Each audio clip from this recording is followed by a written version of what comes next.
છે કે તમે તમારા મુખ્યાલયનો વિકાસ કરો છો, ચૂંટણી પ્રચાર આટલા બધા કરો છો, તમારો પ્રચાર કરો, જરા આમાં શિક્ષકોનો તો પ્રચાર કરો. જય હિન્દ મિત્રો, સ્વાગત છે ફરી એક નવા વિડીયોમાં. તો મિત્રો, શિક્ષક ભરતી મુદ્દે મહત્વના સમાચાર જોવા મળી રહ્યા છે. ઉમેદવારો પહોંચ્યા છે ફરી ગાંધીનગર.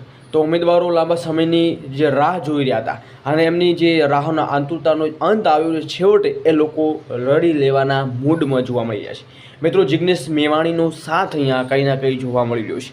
મિત્રો, એવા આપણા યુવા નેતા એવા જિગ્નેશ મેવાણીના સાથ સહકારથી એક વિડીયો આપણે બનાવ્યો છે. વિડીયો આપણો અધર ચેનલનો છે, પરંતુ આપણે તમામ ઉમેદવાર સુધી માહિતી પહોંચે કે શું માગણી સાથે, શું લાગણી, એમની માગણી સાથે ઉમેદવારો ગાંધીનગર ગયા છે, ગાંધીનગર હલ્લાબોલ કરી રહ્યા છે.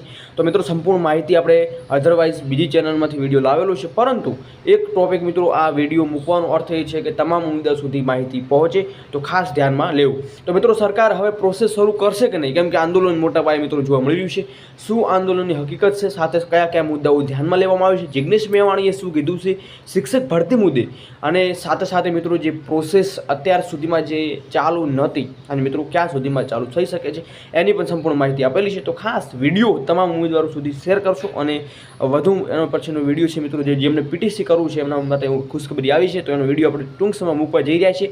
મિત્રો, જે લોકોને પીટીસી કરવું છે અથવા તેમાં સગા સંબંધીને કોઈ પણ ઉમેદવારોને પીટીસી કરવાનું છે, તો ખાસ આપણે વિડીયો મૂકવાના છે, તો બને રહેજો અને જોડીએ કે આ વિડીયોમાં શું માહિતી આપી છે. તમામ ઉમેદવારો જરૂરથી અચૂક જોવાનું ભૂલશો નહીં. તો વધુ વાર ના કરતાં આપણે વિડીયોની શરૂઆત. એવું છે કે તમે તમારા મુખ્યાલયનો વિકાસ કરો છો, ચૂંટણી પ્રચાર આટલા બધા કરો છો, તમારો પ્રચાર કરો, જરા આમાં શિક્ષકોનો તો પ્રચાર કરો. આટલા બધા શિક્ષકો છે, એના ભવિષ્યનો તો વિચાર કરો, એ વાલીઓનો તો વિચાર કરો, એ જનતાનો તો વિચાર કરો જે તમને ખોબલે ખોબલે વોટ આપે છે. તમે તમારો જ વિચાર કરો, તમારો જ વિકાસ કરો, તમારા છોકરાનો વિકાસ કરો. ફોરેનમાં તમારા છોકરા ભણે, પણ અમારા ગુજરાતના છોકરા ક્યાં ભણશે? થોડું એ તો વિચારો તમે. તમને સરકાર બનાવવામાં આવે છે પાયાની સુવિધા માટે, શિક્ષણ છે, પાણી છે, રોજગારી, આ બધા માટે. તમે બેકાર બનાવી રહ્યા છે નાગરિકોને. ભારતનું લોકતંત્રમાં વિપક્ષને તમે જે વિપક્ષ અમારો સાથ આપ્યો છે, આગામી સમયમાં એમને જ અમે સાથ આપશું. જો તમે સુધર્યા નહીં તો અમે તમને સુધારશું. એ યાદ રાખવું કે ગુજરાતની જનતા હવે નહીં ચૂકે.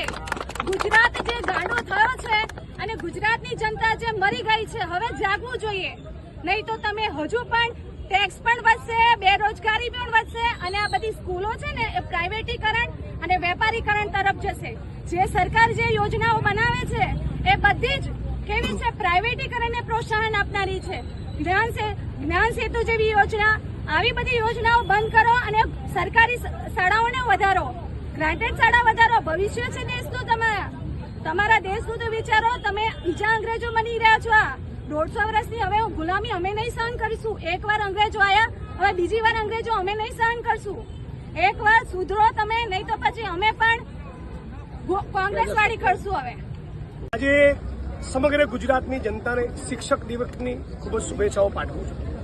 આજે ગાંધીનગરમાં મારી સાથે તમે જોઈ રહ્યા છો કે ટેટ ટાટ પાસ કરનારા તમામ શિક્ષક મિત્રો એક જ માંગણી લઈને ઉભા છે કે 25-30 વર્ષથી ગુજરાતમાં એક ધારું ભારતીય જનતા પાર્ટીનું શાસન અને ફિક્સ પગાર, આઉટસોર્સિંગ કોન્ટ્રાક્ટમાં ભયંકર શોષણ કર્યું.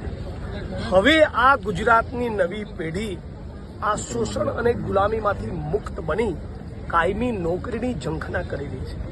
ગુજરાતની સરકારી શાળાઓમાં 50,000થી 1 લાખ જેટલા શિક્ષકોની ઘટ છે. એની સામે દર વર્ષે નોકરી ભરતીની પ્રક્રિયા બહાર પાડી, એક્ઝામ લઈ, મેરિટ પ્રમાણે શિક્ષકોને નોકરી આપવાના બદલે 8 વર્ષ સુધી પહેલા તો આ પ્રક્રિયા કરી જ નહીં. એ ગુજરાતની સરકારે શરમથી ડૂબી મરવો જોઈએ એવો વિષય છે. પણ જ્યારે 60,000 જેટલા શિક્ષક મિત્રોએ ટેટ ટાટની પરીક્ષા પાસ કરી, સામે 1 લાખ જેટલા શિક્ષકોની ઘટ છે, તો નવી પરીક્ષાનો ઠંઠો લાવવાના બદલે જે 60,000 લોકોએ એક્ઝામ પાસ કરી એને કાલે સવારે નોકરી ભેગા કરો અને ગ્રાન્ટ સહાયક રદ કરીને બધાને 50,000 લાખ રૂપિયા કમાતા થાય એવું કરો. એક બાજુ ગુજરાતમાં દેશમાં ભયંકર બેરોજગારી છે, ખાલી પડેલા સરકારી પદોમાં ભરતી થતી નથી, ગરીબ મા બાપને પોતાના દીકરા દીકરીઓને દેવું કરીને ભણાવ્યા છે, બેરોજગારી છે, સામે શિક્ષકોની ઘટ છે. 60,000 શિક્ષકો તૈયાર છે તો લેતા કેમ નથી? કેમ કે ભારતીય જનતા પાર્ટીના આગેવાનો, કાર્યકર્તાઓ, નેતાઓની જે સરકારી નહીં પ્રાઇવેટ સ્કૂલો ચાલે છે, પ્રાઇવેટ સ્કૂલોમાં કરોડોની કમાણી કરવી છે. એ કરોડોની. તો આજે સમગ્ર ગુજરાતની જનતાને શિક્ષક દિવસની ખૂબ ખૂબ શુભેચ્છાઓ.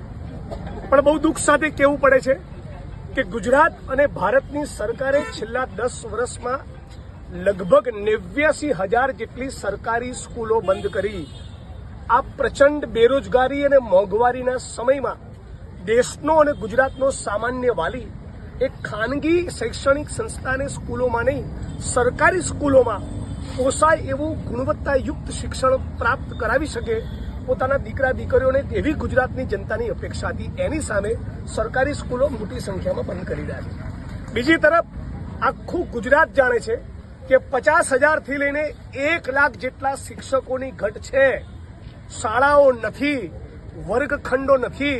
ગુજરાતની વર્તમાન અને ભવિષ્યની પેઢી બરબાદ થઈ રહી છે. અને બીજી તરફ 60,000 જેટલા શિક્ષક મિત્રોએ ટેટ ટાટની પરીક્ષા પાસ કરી છે.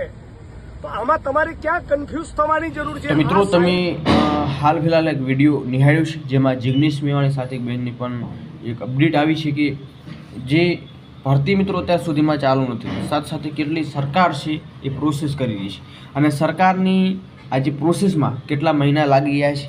તો મિત્રો, એ મુદ્દે જિગ્નેશ મેવાણી પણ આપણને નિવેદન આપ્યું છે, જે ખાસ વિડીયો તમે નિહાળ્યો છે. અને તમે મિત્રો આ વિડીયોના લગતા શું પ્રશ્નો કરી રહ્યા છો ખાસ મિત્રો કમેન્ટ સેક્શનમાં જણાવજો. એન્ડ હવે અગાઉની રણનીતિ શું હોઈ શકે છે એની પણ ખાસ મિત્રો ચેનલ ઉપર તમને માહિતી ચોક્કસ તમને આપતા રહીશું. તો આ જિગ્નેશ મેવાણીની સાથે સાથે મિત્રો ઘણા એવા ઉમેદવારો છે જે લોકો સાથ સહકારથી ગયેલા છે અને કંઈ ના કંઈ સાથ સહકાર જો મિત્રો સારો રહ્યો તો આગામી સમયમાં પણ લડત ચાલુ રહે એવી સંભાવના અહીંયા જોવા મળી છે. તો જ્યાં સુધી પ્રોસેસ પૂરી ન થાય અને તમામ ઉમેદવારોને જે લોકો ટાટેટ પાસ કરીને બેઠેલા છે અને છતાં પણ એમનું નામ નથી આવ્યું, કેમ કે 6 થી 8માં આપણને ખબર છે કે જે એક પિટિશન થઈ હતી જ્ઞાન સહાયક મુદ્દે, તો એ મુદ્દે વારંવાર રજૂઆત છતાં પણ એમની માંગણીઓ છે મિત્રો કે જલ્દી પ્રોસેસ કરવામાં આવે. પરંતુ અત્યારે આપણને એક સૂચના જાહેર કરવામાં આવી છે કે વેબસાઇટ તમે જોતા રહ્યો, પરંતુ ફાઇનલ આપણને ડિસિઝન છે આપવા દેવામાં આવતું નથી કે આ તારીખે પ્રોસેસ ચાલુ કરીશું અને તમામ ઉમેદવારોને નિમણૂકી આપી દઈશું. તો મિત્રો જાણીએ કે હવે સરકાર શું નિર્ણય લે છે અને આગામી મિત્રો નવી ભરતીને લઈ શું સમાચાર મળે છે. તો ખાસ બન્યા રહેજો. વિડીયો પસંદ વિડીયો લાઈક કરજો અને ખાસ મિત્રો નવા ચેનલ ઉપર છો તો સબસ્ક્રાઈબ તો કરવાનું ભૂલશો જ નહીં, કેમ કે જ્યારે તમે કંઈ સર્ચ મારશો ત્યારે આપણો જ વિડીયો સૌથી પહેલાં જોવા મળશે. તો ખાસ બન્યા રહેજો જેથી તમને નોટિફિકેશન સાથે અપડેટ મળતી રહે. તો આ હતી અપડેટ. નવી કે લેટેસ્ટ નવા ન્યૂઝ આવતા ચોક્કસ તમને માહિતી આપણે આપી દઈશું. ત્યાં સુધી બન્યા રહ્યો. જય હિન્દ, જય ભારત, જય સંવિધાન, જય હિન્દ.